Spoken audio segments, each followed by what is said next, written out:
सबसे पहले तो आज नववर्ष की शुभकामनाएं आप सभी मीडिया बंधुओं को, और आशा करते हैं कि ये वर्ष जो है आप सबके लिए बहुत ही सुख और समृद्धि लेकर के आए। आप कलम के सिपाहियों को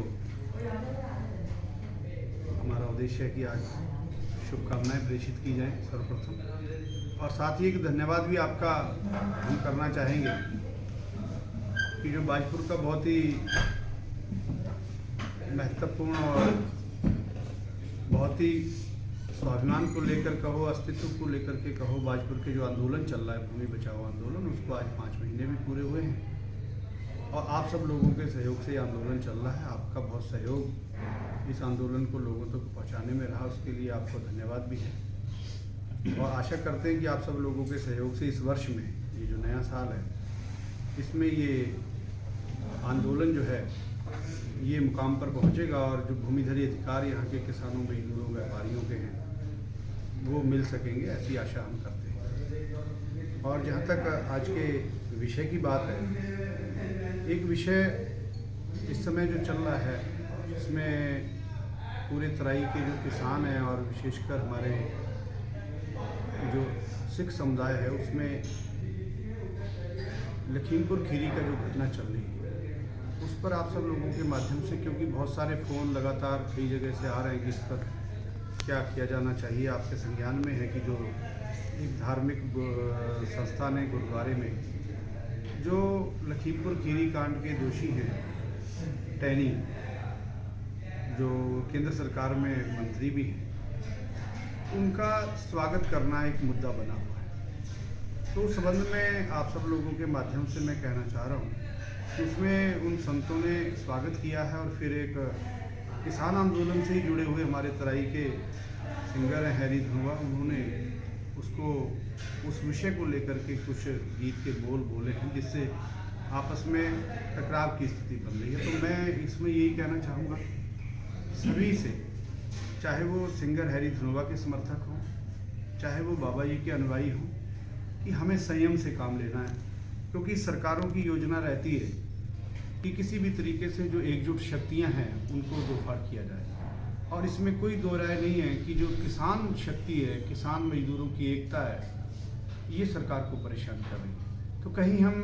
सरकार की मंशा को पूरा ना करें, तो इसलिए मेरा आज सभी मीडिया बंधुओं के माध्यम से ये सभी बाबा जी के अनुयायियों से भी, विशेषकर बाबा जी से भी हमारा निवेदन है कि आपने भी किसान आंदोलन में बहुत बड़ा सहयोग किया है और हैरी धनुआ जी ने भी किसान आंदोलन में बहुत बड़ा सहयोग किया है, और हम सब लोग एकजुटता से इस विषय को लें और कोई टकराव की स्थिति इसमें पैदा ना करें। आने वाले समय में जो सूझवान लोग होंगे वो बातचीत करके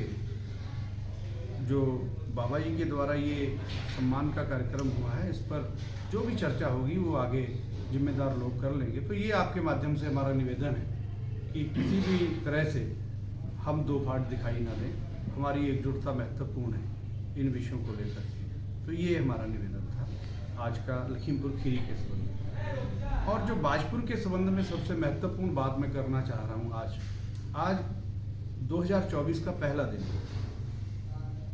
और बाजपुर के लिए सबसे बड़ी समस्या बाढ़ की है। पूरा बाजपुर इस बाढ़ से पिछले कई सालों से प्रभावित हो रहा है, जो रेबड़ा नदी में आती है। तो मैं आज आपके माध्यम से बाजपुर के उन नेताओं से, चाहे वो बाजपुर के स्थानीय नेता हों, सत्ताधारी दल के नेताओं से, विपक्ष के नेताओं से निवेदन करना चाहूँगा कि भाई अब टाइम है, अपने अपने स्तर से आप इस मुद्दे को उठाइए, अपने अपने नेताओं से कहिए कि आज 1 जनवरी हो गया है, जून में फिर बरसात आ जाती है, उसके बाद फिर बाढ़ आएगी, लोग वो करेंगे। तो ये जो एक फैशन हो गया है, एक रिवाज हो गया है कि जो नेतागण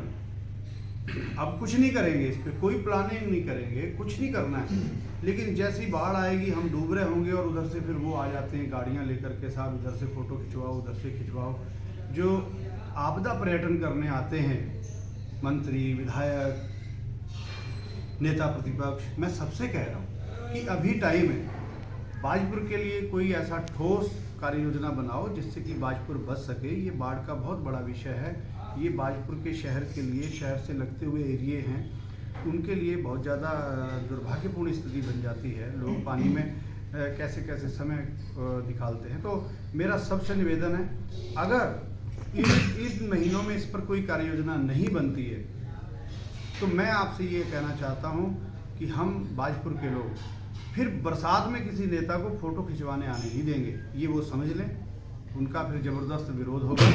अगर वो काम करके ये दिखाएंगे कि हमने ये बाजपुर के लिए काम किया और यहाँ तक पहुँचा है, तो उनका स्वागत भी करेंगे। और अगर कोई भी, ये जितने भी नेता हैं, अगर इन्होंने ये बरसात से पहले पहले बाजपुर के लिए कोई कार्य योजना तैयार नहीं की तो वो फिर अपना विरोध झेलने के लिए भी तैयार रहें। ये आपके माध्यम से हम आपसे कहना चाह रहे हैं। और एक स्थानीय मुद्दा है चीनी मिल का। बहुत से किसानों के लगातार फ़ोन आ रहे हैं, चीनी मिल सुचारू रूप से नहीं चल रही है, तो हमारा मिल प्रबंधन से आग्रह है कि इसको चलाएं। बहुत समय लग जाता है गाड़ियां तुलवाने में, 2-2, 3-3 दिन का जाम है। या तो वो अपना जो इंडेंट है पर्चियों का उसको कंट्रोल करें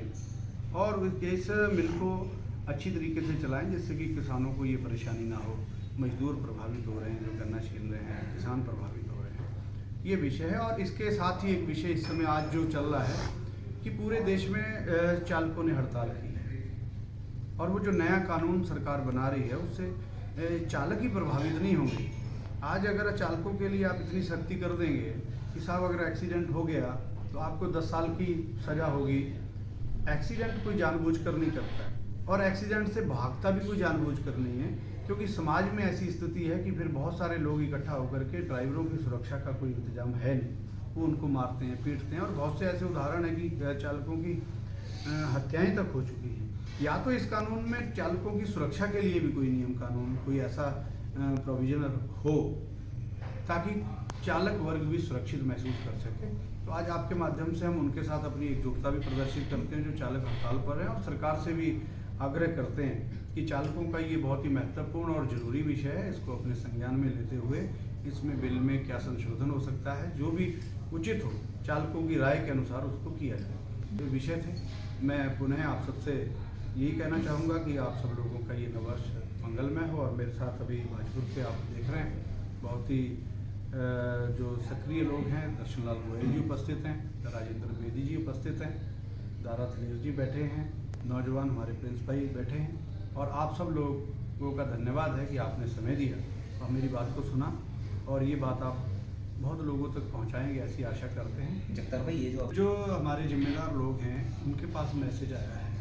कि इसमें सरकार वर्किंग करे और जल्दी ही इसमें कुछ समाधान जो है निकाला जाएगा। माननीय मुख्यमंत्री जी की तरफ से इसमें आश्वासन आया है। उसमें युवा सिख सम्मेलन के बाद में जो नेता हैं बादल साहब, उन्होंने भी की है और अन्य माध्यमों से भी सरकार से जो है जो बातचीत हुई है उसके आधार पर जो हमारे जिम्मेदार हैं आंदोलन के वरिष्ठ लोग हैं, उनका कहना ये है कि इस पर कार्रवाई चल रही है और हम आगामी कुछ दिनों तक सरकार की इस कार्रवाई को देखेंगे। अगर वो कार्रवाई सकारात्मक है तो इसको हल करने में क्या सहयोग हो सकता है, सहयोग किया जाएगा। और अगर सरकार की नीयत इसमें कोई खराब होगी तो फिर विरोध का कार्यक्रम किया जाएगा। और निश्चित रूप से ये आंदोलन जब तक इस समस्या का समाधान नहीं होता तब तक चलेगा। सरकार ये 2-3 बार ये बात कही गई है कि आप कोई निश्चित टाइम पीरियड बता दीजिए, और मैं आशा करता हूं कि मेरी पूरी उम्मीद है कि इस नव वर्ष में मुख्यमंत्री इस विषय को गंभीरता से लेंगे और जरूर कोई ना कोई टाइम फ्रेम, बातचीत या कोई ऐसा समय देंगे जिस समय के बीच में इसका समाधान करेंगे। और हम आशा करते हैं कि मुख्यमंत्री ने जो आश्वासन दिया है वो अपने आश्वासन पर पूरा उतरेंगे और बाजपुर के किसानों, मजदूरों, व्यापारियों को न्याय देंगे। सरकार अगर समाधान की ओर चलती है और बाजपुर के किसानों, मजदूरों, व्यापारियों को संतुष्ट करती है तो फिर आंदोलन का कोई औचित्य नहीं रह जाता। और अगर सरकार इसमें आनाकानी करती है, सरकार कोई बहानेबाजी करती है, उसके समाधान की ओर कोई कदम नहीं बढ़ाती, तो सिवा संघर्ष के, सिवा आंदोलन के लोकतंत्र में बाजपुर के लोगों के पास फिर और कोई विकल्प बचता है तो फिर तो आंदोलन ही है। लेकिन ये सबसे पहला काम है कि सरकार क्या करती है, इस पर सरकार पर निर्भर करता है, सरकार के निर्णय पर निर्भर करता है। सरकार तो